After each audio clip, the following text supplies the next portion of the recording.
இப்போதான் எனக்கு ஒரு 5-6 படம் கிடச்சிருக்கு. என்னை ஒரு ஓரம் கட்டி வச்சுருந்தாங்க ஒரு 6-7 மாதமா. ஏன்னா இந்த மாதிரி நான் ஜாதியில் ஏதாவது கொண்டு விடே நான் இல்லைடா, நான் இப்போ வந்து நாளைக்கு ரஞ்சித் சார் நடிச்சு கூப்பிட்டாருன்னா நடிப்பேன், மிகப்பெரிய இயக்குனர். அது மாரி செல்வராஜ் கூப்பிட்டாருன்னா நடிப்பேன், மிகப்பெரிய இயக்குனர். நான் காடு வெட்டின்னு வந்து வேற ஜாதியினர் இதில் தான் நான் ஹீரோவா நடித்தேன். உண்மையிலே சொல்கிறேன், ஒரு வெப் சீரியஸ்னு ஒன்று எடுத்தாங்கன்னா கண்டிப்பாக தேவரையா நடிக்கிறதுங்கிற சாதாரண விஷயம் கிடையாது. ஒரு மிகப்பெரிய பாக்கியம் கிடைச்சிருக்குன்னா அந்த பாக்கியம் வந்து பசீர் மாம்சுன்னு சொல்லவே முடியல. நீ இப்படி வேற வந்து உட்காந்து, ஏன்னா எலெக்ஷனு எம்பி எம்எல்ஏக்கு நிற்கிறாரு, வாயே துறக்காம ஜெயிச்சவருங்க அவரு. அதில் ஒரு டைலாக் இருக்கு, ஏன்னா நான் மொத்தமாக ஓட்டு போட்டு தானே நான் ஜெயிச்சேன் அப்படின்னு ஒரு என்ன சொல்றீங்க, ஒரு இனத்தார் கிடையாது, என்னைய போய் ஜாதிய தலைவர்னு சொல்றீங்களா? ஒரு இனம் போடலையா, மொத்த இனமும் சேர்ந்து போட்டதுதான் அவர் ஜெயிச்சார். அவர் இது வரைக்கும் தோத்த வரலாறே கிடையாது. போற்றி பாரடி பெண்ணே தேவர் காலடி மண்ணே. இங்கு வருகை தந்திருக்கும் ஊடகம் பத்திரிகையாளர் நண்பர்கள் அனைவருக்கும் என்னோட மனமார்ந்த நன்றியை தெரிவித்துக் கொள்கிறேன். நான் கிட்டத்தட்ட 1.5 வருஷமாக நான் எந்த ஆடியோ லான்ச்சு எந்த இதுவுமே வந்து வெளியே போய் பேசலை. நான் அவர்கிட்ட கூப்பிடும்போது உண்மையை சொல்லணும்னா நம்ம தேவர் ஐயாவோட இந்த தேசிய தலைவரோட படத்துக்காக மட்டும்தான் வந்தேன் அப்படிங்கிறதுல அது வந்து ஒரு பேரானந்தப்படுறேன்.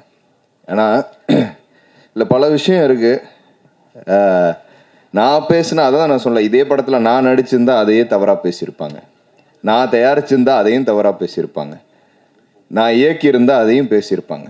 ஆனால் உண்மையை சொன்ன நம்ம இயக்குனர் அரவிந்த் ராஜ் ஐயா அவர்களுக்கும் அதை உண்மையை சொல்ல வச்ச தவமணி ஐயா அவர்களுக்கும் என்னோட மனமார்ந்த நன்றி. இதில் அவ்வளோ விஷயம் இருக்கு. நம்ம வந்து இது ஒரு ஜாதியாவோ ஒரு இனமாவோ அப்படின்னு பிரிக்கவே முடியாது. ஏன்னா எங்கள் வரலாறு, ஏன்னா அவர் பிறந்த மண்ணில் தான் நானும் பிறந்தேன், அதே ஊரில் தான் நாங்கள் பிறந்தோம்.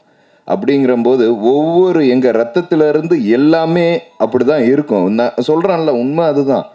முக்குளத்தூர் எல்லாமே நாங்கள் வந்து எங்களுக்கு பெருசாக அவர் ஐயா பண்ணலை, ஆனால் பண்ணதெல்லாம் அவர் வந்து காமனாக தான் பண்ணார், பிற இனத்தாராக தான் அதிகமாக பண்ணார். ஆனால் ஏன் கொண்டாடுறோம்? இப்போ சொன்ன மாதிரி நம்ம ஸ்நேகன் மாப்பிள்ள சொன்ன மாதிரி ஏன் கொண்டாடுறோம் அப்படின்னா, அவரை நாங்கள் அதான் அவர் தேவர் அப்படின்னு அவர் ஒரு பேர் வச்சுட்டாங்க. அதனால தான் இந்த அளவுக்கு இவ்வளோ வேற்றுமை வருது, இவ்வளோ விஷயங்கள் வருது. ஏன்னா இப்போ தான் எனக்கு ஒரு 5-6 படம் கிடச்சிருக்கு. என்னை ஒரு ஓரம் கட்டி வச்சுருந்தாங்க ஒரு 6-7 மாதமா.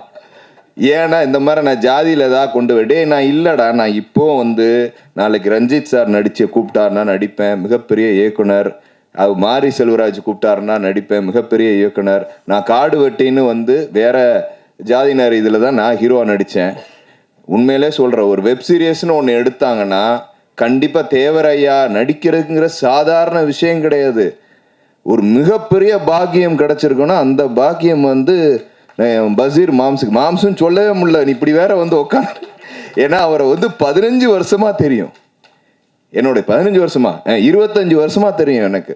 எங்கள் அப்பா காலத்துல இருந்து அவர் தெரியும். அவரோட நடவடிக்கை இதெல்லாம் வேற மாதிரி ஒரு பந்தாவான ஆளு. ஆனால் இப்பெல்லாம் வந்து கண்ணில் பார்க்கும்போதே இப்படியே தான் வர்றார். என்னங்க மாமா, என்ன மாம்ச, ஏய் எனக்கு பார்த்து ஒன்றுமே பேச, அவர் மேலே காய் போடலான்னு பார்த்தா இப்படி வச்சுக்கிட்டேன் நான். ஸோ ஒரு மனிதனுக்கு உள்ள வந்து ஒரு தெய்வீகம் வந்த மாதிரி தான், இதுதான் உண்மை. அவர் உண்மையிலேயே ஒரு தெய்வம். அவர் இறக்கும்போது பக்கத்திலே மயில், அவர் வளர்த்த மயிலும் இறந்து, எவ்வளோ விஷயங்கள் இருக்கு. அதெல்லாம் அவரை பற்றிலாம் நான் தான் 2 மணி நேரத்தில் எடுக்க முடியாது. ஒரு வெப் சீரியஸாவோ இது ஒரு மிகப்பெரிய வந்து எடுத்திருக்கணும். ஆனால் இந்த அளவு நான் படம் பார்க்கும்போது, நான் போன வாரம் தான் அந்த படத்தை பார்த்தேன். நான் வந்து எல்லா சமூகத்து மக்களுக்கும் சேர்த்து சொல்கிறேன், தயவு செய்து இந்த படத்தை பாருங்க. ஆனால் முக்குளத்தூர் மக்கள் வந்து இந்த ஜென்ரேஷனில் இருக்காங்க பாருங்க, ஐயாவை பற்றி பார்த்தே அவனு இந்த படத்தை பார்த்துருங்க, தயவு செய்து சொல்கிறேன்.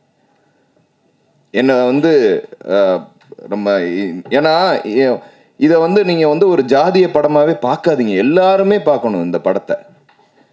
அந்த அளவுக்கு ஒரு மனிதர் வந்து ஒரு கடவுள் வந்து மனிதனா பிறந்தவர் தான் ஐயா தேசிய தலைவர் ஐயா முத்துராமலிங்க தேவர். இதுதான் வந்து அவரோட உண்மை. இது மறைக்கப்பட்ட வரலாறு. பல விஷயங்கள் வந்து இந்த படத்துல வந்து எக்ஸ்போஸ் பண்ணி சொல்லியிருக்காங்க. நான் ஓப்பனா சொல்றேன், இதுல கான்ட்ரவர்சிலாம் இருக்கு, இல்லைன்னு சொல்லி சும்மா இதெல்லாம் சொல்லாதீங்க. இருக்கு. என்ன கான்ட்ரவர்சி இருக்கு? எல்லாரும் ஒத்துமையா இருக்கணுங்கிற கான்ட்ரவர்சி தான் இருக்கு. ஆமாவா இல்லையா? அவர் அப்படிதான், அவரோட எண்ணம் அப்படித்தான், அவரோட செயல்பாடு அப்படித்தான். நாங்கள் ஒவ்வொரு விஷயமும் வந்து வருஷம் நான் எங்க இருந்தாலும் ஐயாவோட இதுக்கு போயிடுவோம், ஜெயந்திக்கு போயிடுவோம். அந்த ஜெயந்தியில் வர கூட்டம் அது வந்து ஒரு மக்கள் கொண்டாடுறாங்க அப்படிங்கன்னா சில மக்கள் அமைதியாக கொண்டாடுறாங்க, அவ்வளவுதான். ஆனால் எல்லாருமே அவர் இதை பிறப்பும் இறப்பும் ஒரு மனிதனுக்கு ஒரே நாள். யாருக்கு கிடைக்கும் அந்த பாக்கியம்? அப்படிப்பட்ட ஒரு தெய்வீக திருமணம் அவரெல்லாம் வந்து கம்பேரபிளே கிடையாது. இல்லை பல இந்த தேசிய தலைவரை பொறுத்த வரைக்கும், அதாவது எங்கள் தாத்தாவும் சரி, எங்கள் தாத்தா பேர் ராமுத்தேவர் ஐயா வந்து முத்துராமலிங்க ஐயா தேவரோட ரைட் ஹேண்ட். அவர் கூடயே இருந்தவர், அவர் கூடயே இருந்து பல விஷயங்களை பண்ணவர். அப்படி இருந்து வந்தவர் தான் எங்கள் அப்பா களஞ்சிய தேவர். என் பேரை வந்து சுரேஷன் கட் பண்ணியாச்சு, ஏன்னா அது ஜென்ரேஷன் மாறிடுச்சு. இனிமேல் என் பிள்ளைகளுக்கெல்லாம் வரும்போது என்ன எப்படி இதெல்லாம் தெரியாது. ஆனால் இந்த மாதிரி ஒரு படைப்புகள் வந்து உருவாக்கப்பட்டிருக்குல்ல, இது நான் ஓடிடிலேயோ வேற தளத்திலேயோ போயிட்டு இது போய் பல பல பல பேருக்கு இப்படி ஒரு மனிதர், இப்படி ஒரு தலைவர் வாழ்ந்தாரு, இப்படி ஒரு அரசியல் தலைவர் வாழ்ந்தாரு. ஏன்னா ஏங்க உண்மையிலே சொல்றேங்க, இப்ப கட்சி ஆரம்பிச்சவங்கெல்லாம் இல்லை, எல்லாரும் போய் அவர் எப்படி இருந்தாரு, அவர் எப்படி ஒரு அரசியல் அணுகுமுறை எப்படி செய்தாரு. ஏங்க எலெக்ஷனு எம்பி எம்எல்ஏக்கு நிக்கிறாரு, வாயே துறக்காம ஜெயிச்சவருங்க அவரு. அதுல ஒரு டைலாக் இருக்கு, ஏன்னா நான் மொத்தமா ஓட்டு போட்டு தானே நான் ஜெயிச்சேன் அப்படின்னு ஒரு என்ன சொல்றீங்க, ஒரு இனத்தார் கிடையாது, என்னைய போய் ஜாதிய தலைவர்னு சொல்றீங்களா? ஒரு இனம் போடலையா, மொத்த இனமும் சேர்ந்து போட்டதுதான் அவர் ஜெயிச்சார்.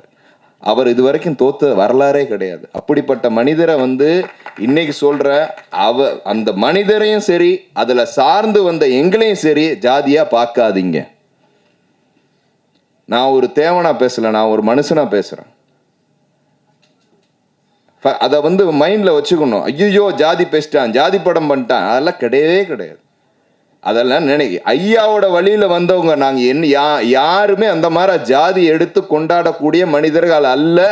ஜாதி படம் எடுத்து பெருமையா, அது வந்து பெருமைன்னு கிடையாது, இந்த மாதிரி விஷயங்கள்லாம் நடந்து இருக்குங்கிறத எக்ஸ்போஸ் பண்ணி படமா எடுத்தோம். அது பெருமையா நினைச்சுக்கிட்டாங்க எல்லாருமே, அவ்வளவுதான்.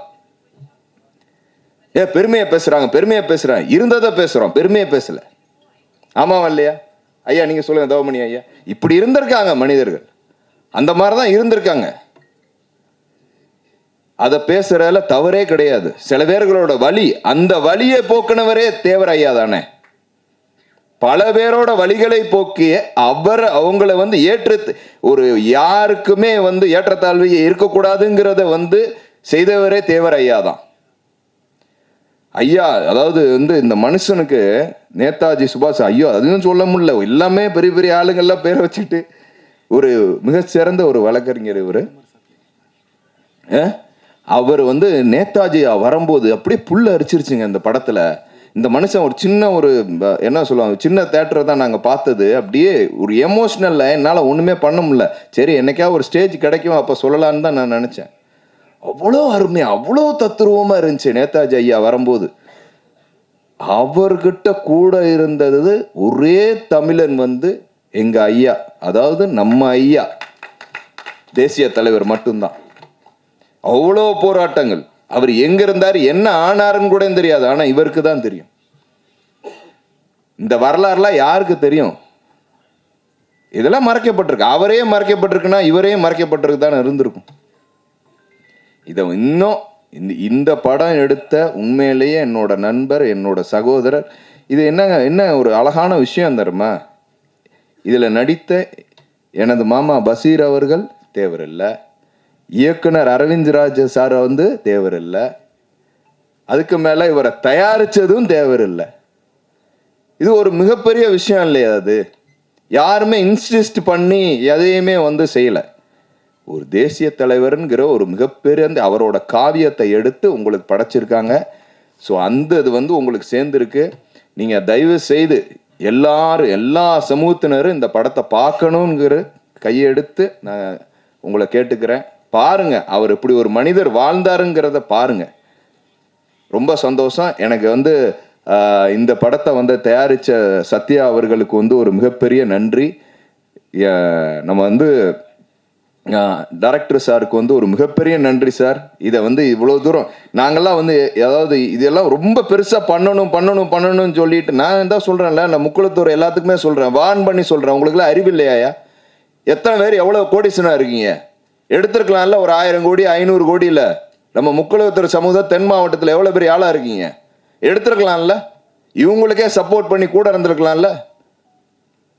நான் படம் பார்த்துட்டு அங்கேயே ஓப்பனாக சொன்னேன், எடுக்கணும். அவரோட வளர மீசை மாத்திரம் முறுக்குனா பத்தாது, நான் போடுறேன்.